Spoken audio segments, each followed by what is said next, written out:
नमस्कार, मी सौ श्वेता सुनील कुलकर्णी कथांजलीच्या या भागामध्ये आपल्या सर्वांचं मनापासून स्वागत करते। माझ्या चॅनलला कृपया लाईक करा, शेअर करा आणि सबस्क्राइब करा। माझ्या आधीचे व्हिडिओ सुद्धा आपण बघितले नसतील तर अवश्य बघा आणि त्यावर प्रतिक्रिया नक्की द्या। आजच्या माझ्या कथेचं नाव आहे बबनच्या बोनसची गोष्ट। कधी नव्हे ते नवल घडले। यंदाच्या दिवाळीला बबनला चक्क घेवरचंद शेटजींनी दरवर्षीपेक्षा दुप्पट बोनस दिला। त्यांच्या या औदार्यामुळे बबन निम्मा झाला खरा, पण तो बोनस घरी घेऊन जाताना त्याची छाती दुप्पट झाली हा भाग अलहिदा। हो, ज्यांच्या नावातच घे हा शब्द आहे अशा महाकंजूस शेटजींनी बबनला चक्क एवढा बोनस द्यावा म्हणजे जगातले 8वे आश्चर्यच की। बबनही त्यांच्याकडे एवढे वर्ष कसा काय टिकला हेही महाआश्चर्य। पण शेटजी तसे अंधश्रद्धाळू। बबनने ज्या दिवशी नोकरीसाठी पहिल्या दिवशी दुकानात पाऊल ठेवले त्या दिवशी त्यांना बराच फायदा झाला, म्हणून त्यांनी बबनला कायम कामावर ठेवून घेतले होते। त्यांनी मनोमन ठरवलेच होते बबनला कधीही नोकरीवरून काढायचं नाही, पण फक्त ते त्याला सांगत नव्हते म्हणून शेटजींना बबन वचकून राहत होता। बघा, आता या दोघी घेवरचंद शेटजींनी सुद्धा आपल्याला एवढे पैसे दिल्याचा परिणाम म्हणून बबनलाही आपण मनीसाठी काहीतरी बंपर गिफ्ट घ्यावे असे प्रकर्षाने वाटू लागले। पण मग तो मनीच्या बाजूने विचार करू लागला। तिच्यामुळेच आता आपल्याला एवढा मोठा फ्लॅट मिळाला। ती एकुलती एक असल्यामुळे कामिनीबाई घारू अण्णांचा फ्लॅट, पैसा, अडका, दागदागिने आपल्यालाच मिळणार आहेत। इतर वेळेसही ते भरभरून देतच असतात।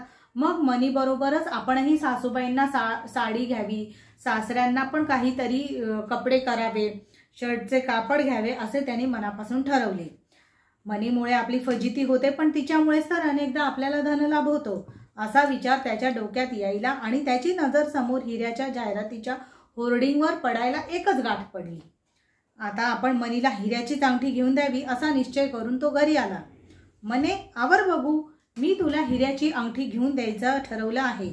बबनने हे जाहीर करताच मनी आनंदातिरेकाने उडणारच होती, पण तिच्या वजनामुळे तिचे पाय जमिनीला चिकटून राहिले।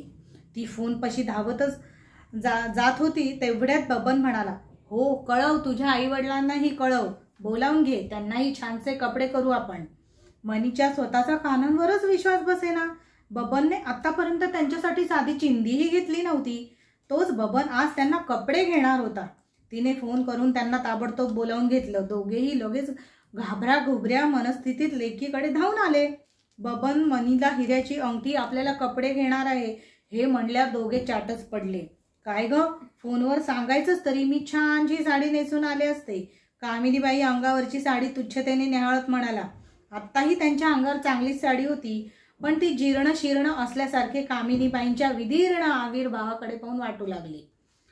अगं मग माझी साडी नेस ना। मनीच्या या प्रेमळ सल्ल्याने ती माऊली धन्य धन्य झाली। घेवरचंद शेटजींच्या औदार्याचा झटका बबनकडून मनीकडे हस्तांतरित झाला।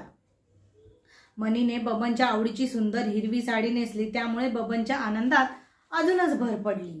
ते दुकानात गेले तेव्हा बबनची मान गर्वाने ताठ झाली होती। हिऱ्याचे दागिने पाहून मनी हरखली। हिऱ्यांचे सुंदर नेकलेस, बांगड्या पाहून तिचाही आनंद कायम होता। बबन आपल्याला फक्त अंगठीच घेणार आहे हीच गोष्ट तिच्यासाठी खूप होती। घारू अण्णा आणि कामिनीबाई सुद्धा मनीच्या लग्नाच्या दिवशी एवढे खुश झालेले नव्हते। अंगठी घेऊन ही चौकडी मग कपड्यांच्या दुकानात शिरली। कामिनीबाईंनी साड्यांवर साड्या निरखून पाहायला सुरुवात केली। ते बघताच बबनची भंबीरी उडाली। कधी त्यांना रंग आवडायचा तर कधी नक्षी आवडायची, कधी पोत नाही तर कधी प्रिंट आवडायचं नाही। एक ना एक कारण काढत त्यांनी अख्खे दुकान पालथे घातले। आता मात्र बबन वैतागलाच। तसे साडी खरेदी करणे त्याला आवडायचे, पण बायकोसाठी साडी घेताना तो बरोबरीने साडी निवडत असे। पण आज ती गोष्ट नव्हती ना, आज सासूबाईंसाठी साडी घ्यायची होती। चक्क त्याच्या अपेक्षेपेक्षा कमी किमतीची साडी कामिनीबाईंनी खरेदी करताच तो थक्क झाला आणि चक्क घारू अण्णांनीही साधाच शर्ट घेतला। त्यांनी मनी बबनला तर किमती कपडे घेतले। एकंदरीत काय, एक हात से लो दूसरे हात से दो असा मामला झाला। मनी आज बबनला लपटूनच चालत होती। आपला लेक जावयाचा जोडा पाहून घारू अण्णा तृप्त झाले। आपल्या लेकीला चांगल्याशा हॉटेलमध्ये जेवू घालावे असे त्यांना वाटले। कारण मनीची खाणे ही गोष्ट किती महत्त्वाची आहे हे त्यांना चांगलेच ठाऊक होते. बबनराव, गारू अण्णांची हाक कानी पडताच बबन मनी थांबले. बबनला वाटले सासरे बुवा इतक्या अदबीने हाक मारतायत आपल्याला, ह्याची खात्रीच वाटत नव्हती त्याला. आता काय अशा म्हणत त्या दोघी दमल्या आहेत तर आपणच बाहेर कुठेतरी जेवूया. घारू अण्णांच्या या सल्ल्यानं बबनला घाम फुटला. मनी किती जेवते आणि घारू अण्णांना मासे किती प्रिय आहेत हे त्याला माहीत होतंच. अंगठी एवढे पैसे तेवढ्या बिलात जाणार नाही. दागिने साड्या घेऊन बायका कधी दमतात तरी का? उलट त्यांना अजून उत्साह येतो. बबन म्हणाला, तसे नव्हे, इतक्या छान प्रसंगी बाहेरच जेवू. मी तुम्हाला मस्त पार्टी देणार आहे. झालं?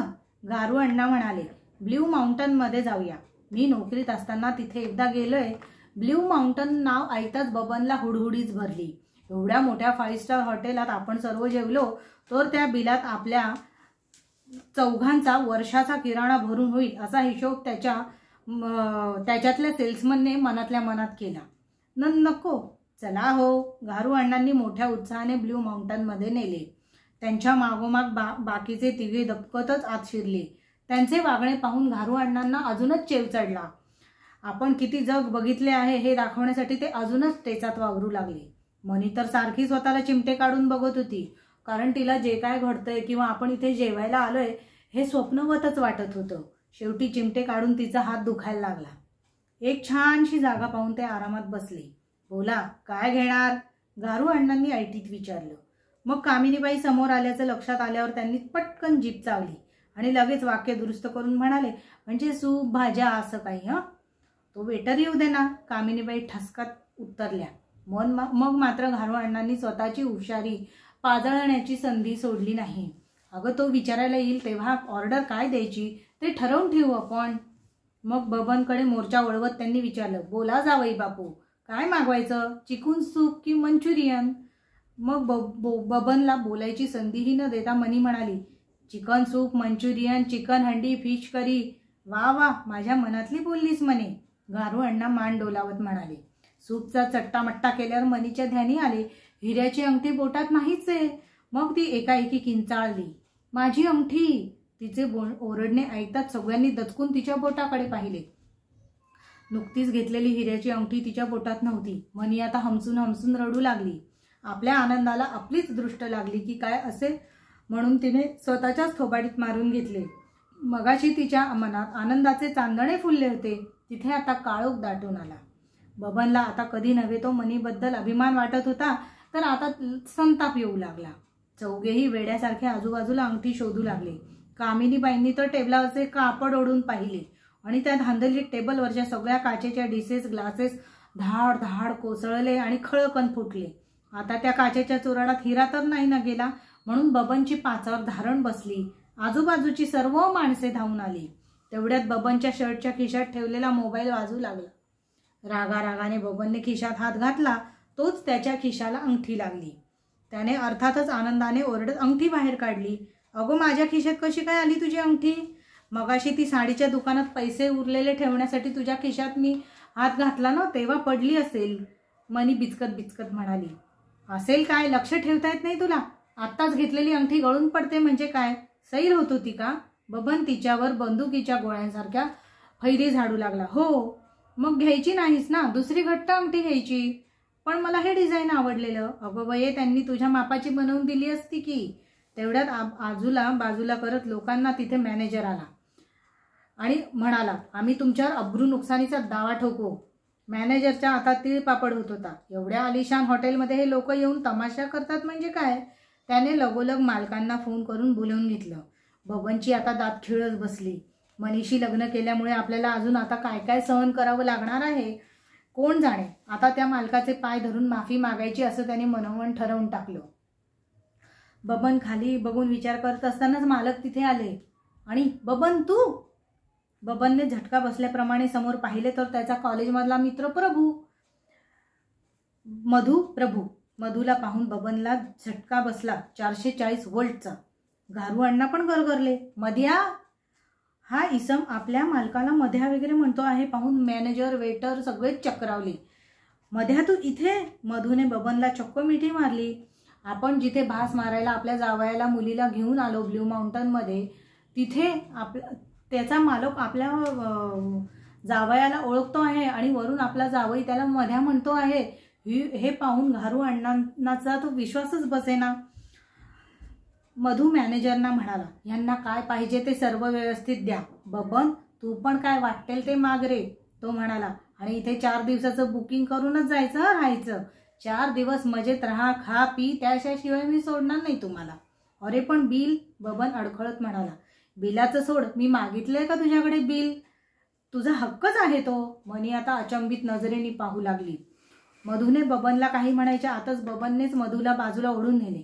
मध्या, अरे हा काय चमत्कार, कुठे दरोडा बिरोडा टाकला होतास की काय? नाही रे, थांब. मधूने मग फोन लावला आणि बायकोला बोलवून घेतली. तोवर त्याने खुलासा केला, आम्ही इथेच वरच्या मजल्यावर राहतो. त्याची बायको येताच बबन डोळे फाडून बघू लागला. ओळखलं, ही मंदा. बबनची ट्यूब पेटली. पण ही इतकी देखणी कशी दिसतीये? तेव्हा कशी दिसायची? आपल्या मागे मागे करायची, मंद वाटायची, अगदी नावाप्रमाणे. म्हणून आपण हिच्याकडे कानाडोळा केला. मनी तर हिच्यापेक्षा काकणभर सुंदरच वाटली होती तेव्हा. मग ही अशी शक्य आहे म्हणा. एवढा पैसा आल्यावर कोणीही सुंदर दिसेल. पार्लरमध्येच मुक्काम ठोकून बसत असेल. अरे काय विचार करतो आहेस एवढा? तू हिला नाही म्हणालास म्हणून ही माझ्या गळ्यात पडली आणि माझं हिच्याशी लग्न झालं आणि म्हणून मी इथला मालक झालो. बबनला काही समजेना. अरे पण हिच्या वडिलांची तर साधी खानावळ होती. हो, पण तिच्या काकांचे हॉटेल होते ना, त्यांना मूलबाळ नव्हतं. इकडे ही मंदा एकटीच. मग हे ब्लू माउंटन मंदाचंच झालं आणि हळूहळू ते 5 स्टार हॉटेलही झालं होतं बरं का आपल्या लग्नापर्यंत. बबनच्या डोक्यात बॉम्बस्फोटच झाला आणि मंदाच्या मंद मंद हसण्यापुढे त्याच्या चिंध्या झाल्या. मनीला मात्र कळत नव्हतं. अंगठी सापडली, जेवणाचे पैसे वाचले, वर 4 दिवस फुकट राहायला मिळतंय, तरी बबांचा चेहरा इतका का पडला आहे? घारू अण्णा आणि कामिनीबाई मात्र आता काय काय खाऊन घ्यावे, कुठले मासे मागवावे याच्यात मग्न होते. तर बबन मात्र पाण्याशिवाय मासा तडफडतो तसा तडफडत होता. धन्यवाद.